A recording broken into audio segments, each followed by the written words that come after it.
Hello everyone, welcome to any reviews. Lock in की series explanation में आपका स्वागत है। आज हम एक्सप्लेन करने वाले हैं एपिसोड 4 को। अगर आपने पिछले रिकैप्स नहीं चेक किए तो आपको डिस्क्रिप्शन और आई बटन में उसके लिंक्स मिल रहे होंगे, तो आप पहले उसे देख लीजिएगा और साथ ही साथ इस चैनल को सब्सक्राइब कर लीजिएगा। वीडियो पसंद आने पर लाइक कर दीजिएगा और अपने दोस्तों के साथ शेयर भी जरूर कीजिएगा। अगर आपका ये सब हो गया हो then welcome to any review.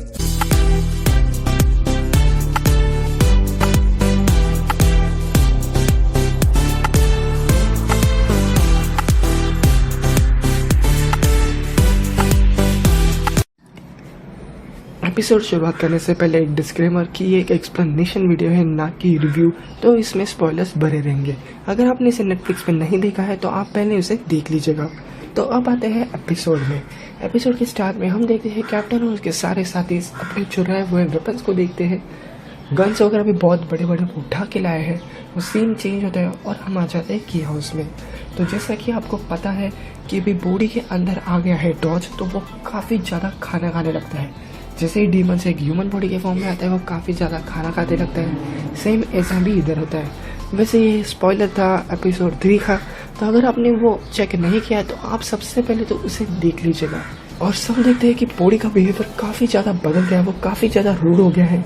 किन्जी भी बोलती है कि आराम से खा, मुझे भी थोड़ा सा दे। तो लिटरली उसके ऊपर वो एक पैनकेक ऐसा फेंक देता है, जैसे कुत्ते को हम फेंकते हैं वैसा वो पैनकेक फेंक देता है।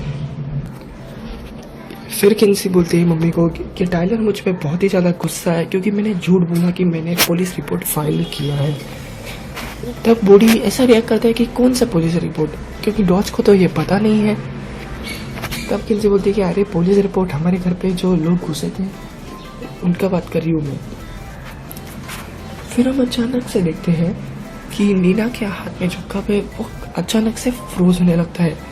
जैसा हमने सीजन 2 के ये एपिसोड में देखा था कि घोस्ट होते हैं वो कांटेक्ट करने के लिए आइस का यूज़ करते हैं, तो वैसे ही बॉडी, ओरिजिनल बॉडी अपने मॉम को अलर्ट करने के लिए आइस का ट्रिक यूज़ करता है।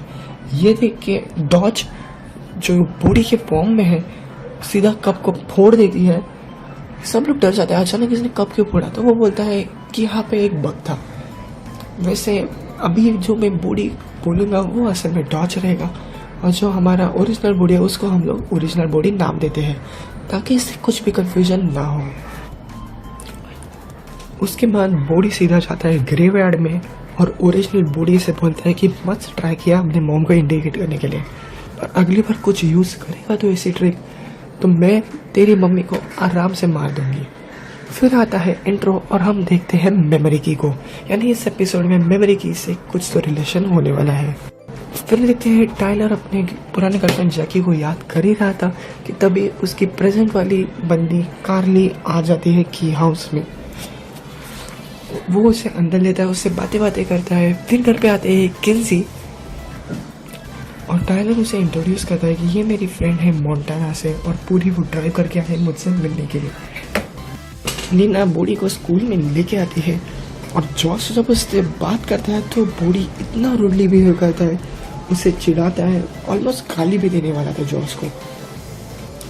ये देख के नीना काफ़ी एम्बैरस फील करती है। जॉस भी शॉक होता है कि बॉडी तो पहले ऐसा कभी नहीं था, अचानक इससे क्या हो गया।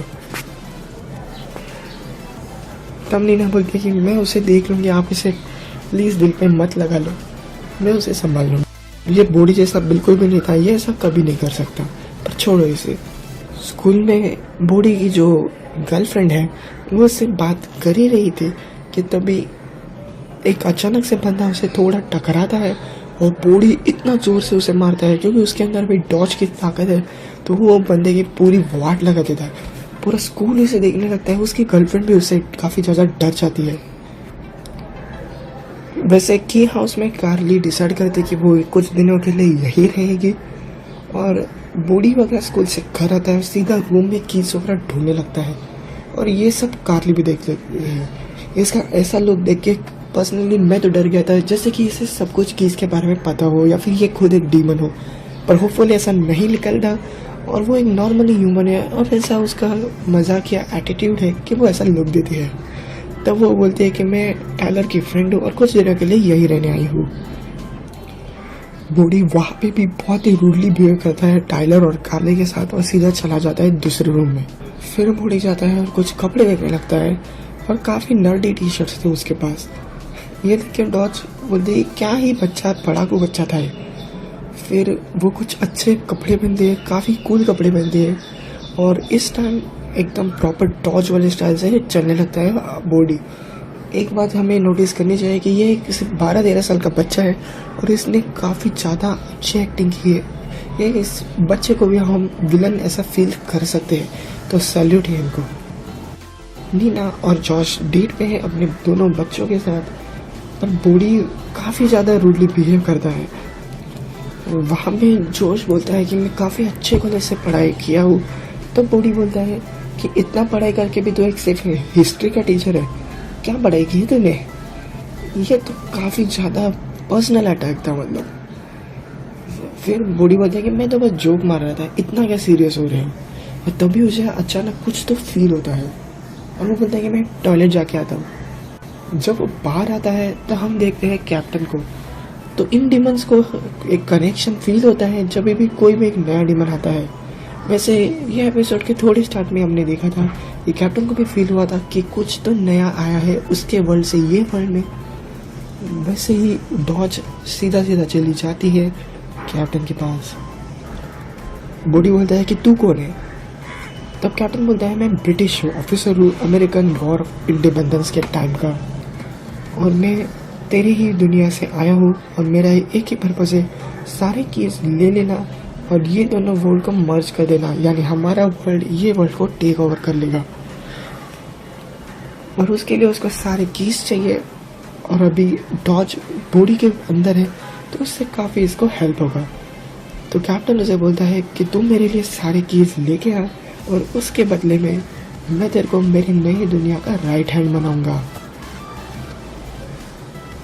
और बूढ़ी बोलता भी है कि तू लॉक से तो कीज नहीं ले सकता, पर तभी कैप्टन बोलते हैं कि मेरे ये दो बंदे तो इसे ले सकते हैं। वैसे देखा जाए तो कैप्टन काफ़ी ज़्यादा स्ट्रांग है, बोल्टन मीडियम है और ये थोड़ा सा वीक है, थोड़ा सा फनी भी है। जैसे आप देख सकते हैं ये लाइट को कैसे देख रहा है। पहले भी ये जैकेट को देख के काफ़ी डर गया था, इविल लिटिल टीथ बोलता है इसे, जो काफ़ी फनी लगता है चेन खुद सुन के। कैप्टन बूढ़ी को दिखाता भी है कि कैसे दो वर्ल्ड यूनाइट हो सकते हैं, क्योंकि वो वहाँ पे एक पोर्टल ओपन कर रहा है और दिखाता है कि मुझे पूरा ही पोर्टल बड़ा ओपन करना है जिससे ये वर्ल्ड अंदर चला जाए, और फिर उसे वो एक हाथ से बंद कर देता है। फिर किन्से के घर पे बाकी दोस्त आते हैं और वो स्प्लैटरिंग 2 मूवी को देखते हैं। साथ में कार्ली भी इन्हें ज्वाइन करती है और अप्रिशिएट करती है। यह वैसे खून खराबे का था और बूढ़ी भी वो पिक्चर देख रहा था। उन्हें लगता है ये बच्चा इतना सब कैसे देख सकता है, पर वो तो अभी डॉज है। वैसे जाते वक्त ये लोग सारा कचरा वगैरह उधर ही डालते हैं, तो बूढ़ी बोलते हैं मैं क्लीन करता हूँ, मुझे आज बहुत ही मज़ा आ रहा है क्लीन करने को। जब क्लीन करता है और सिर्फ डग बचता है तो वो पूछता है कि किन्से ने सारे कीज कहाँ रखे हैं। डग बोलता है ये तो तुझे पता रहना चाहिए, उसने बताया रहेगा। तो बूढ़ी बोलता है कि हम लोग ऐसे हाइड एंड सीक का गेम खेलते हैं तो मुझे जल्दी पता कि कीज कहाँ पे है। उसे नहीं पता है, सच में नहीं पता है, पर वो इतना उसको ऐसा गुस्से से बात करते बोलता है कि मुझे पता, अभी क्या अभी पता। ऐसा एक पॉइंट पे लगता है कि अभी वो ऑलमोस्ट उसे मारने वाला है, बट ऐसा नहीं कहता नसीब से, क्योंकि तभी नीचे आ जाती है दूसरी लड़की, तो बूढ़ी रुक जाता है। बूढ़ी ऊपर के रूम में भी कीज ढूंढने की बहुत कोशिश करता है, पर वो तो मिलती नहीं। जब वो बुक में देखता है तब उसे पता चलता है कि कैसे अल्फा की को क्रिएट किया गया था। फिर सीन चेंज होता है और हम देखते हैं कि अभी रूफस और उसकी मम्मी आ रहे हैं की हाउस पे, और वो ये टाउन छोड़ के कहीं तो दूर जाने वाले हैं। और रूफस ये सब के लिए रेडी बिल्कुल नहीं है। घर पे वो लोग आ जाते हैं तो वहाँ पे बूढ़ी और किन्से की बातें चल रही थी। किन्से बोलती है कि तेरे पास वो बुक कैसे है, मुझे लगा तो वो यूके वाले लोग चुरा के लेके गए थे। बूढ़ी बोलता है कि नहीं मेरे बैग में था। किन्से बोलती तो हमेशा तो इतना केयरलेस कभी नहीं रहता, अभी अचानक से ऐसा क्यों चेंज हो गया। तब बूढ़ी बोलता है कि मैं केयरलेस, सबसे ज़्यादा तो तू केयरलेस है। जब से टाइलर गया है और तू इंचार्ज है कुछ भी ठीक नहीं हो रहा है, तू ही गैर जिम्मेदार है। किन्सी को ये बहुत ही बुरा लगता है और तब बूढ़ी बोलता है कि इसीलिए लोग तेरे साथ रहना नहीं चाहते। किन्सी को बहुत ही ज़्यादा बुरा लगता है, वो टूटी जाती है और उसे बाहर भेज देती है। बाहर वो रूफस के साथ खेलने तो जाता है पर वो खेलता नहीं, वो कीज ढूंढता रहता है और रूफस को बोलता है कि मैंने तो तुझे बताया था कि कीज कहाँ रखता हूँ। रूफस बोलता है कि ये इन्फॉर्मेशन मेरे पास तो नहीं है और सीक्रेट है। तब गलती से बूढ़ी बोल देता है कि कहीं नीचे वाले फ्लोर में तो नहीं। अब रूफस और उसकी मम्मी को पता है कि ये डॉज का हाइडिंग स्पॉट है पर बाकी किसी को नहीं पता, इसलिए उसे पता चल जाता है कि ये बूढ़ी नहीं, ये डॉज है और सीधा बूढ़ी रूफस को अटैक कर देता है। और बूढ़ी अभी ह्यूमन फॉर्म में है तो उसे चोट भी लगने वाली है। तब उन दोनों की मम्मी आती है और बूढ़ी बोलता है कि अगर तूने इसके बारे में कुछ भी बताया तो मैं तुम दोनों को मार दूंगा। इसलिए बेचारा रूफस कुछ नहीं बोल पाता और रूफस की मम्मी शर्म से घर से निकल जाती है। नीना बोलती है कि क्यों बूढ़ी तूने ऐसा किया, रूफस तेरा बेस्ट फ्रेंड था, तू ऐसा क्यों कर रहा है। तब बूढ़ी बोलती है कि मुझे जॉश नहीं चाहिए, तू अपने पति को रिप्लेस कर देगी जॉश के वजह से। ऐसा कुछ भी बहाना फेंक देता है। फिर टाइलर की गर्लफ्रेंड तो चली जाती है और टाइलर भी बोलता है कि मैं अभी इतना सब कंफ्यूजन हो रहा है, मैं अभी झेल नहीं सकता, मुझे सब मेमोरीज वापस चाहिए। तो किन्सी मेमोरी की यूज़ करके सारी मेमोरीज उसे दे देती है। मेमोरी की जैसे हमने टाइटल में देखा था वैसे ही अभी यूज़ किया और टाइलर को भी परमानेंट मेमोरी रहने वाली है।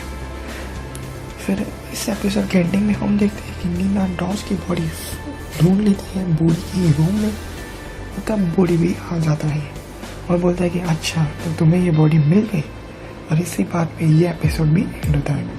आई होप आपको ये एपिसोड पसंद आया होगा। अगर पसंद आया होगा वीडियो तो लाइक कर देना, चैनल को अभी तक सब्सक्राइब नहीं किया तो वो भी कर दीजिए और अपने दोस्तों के साथ भी सब्सक्राइब कर दीजिएगा। मिलते हैं आपको परसों। Thanks for watching.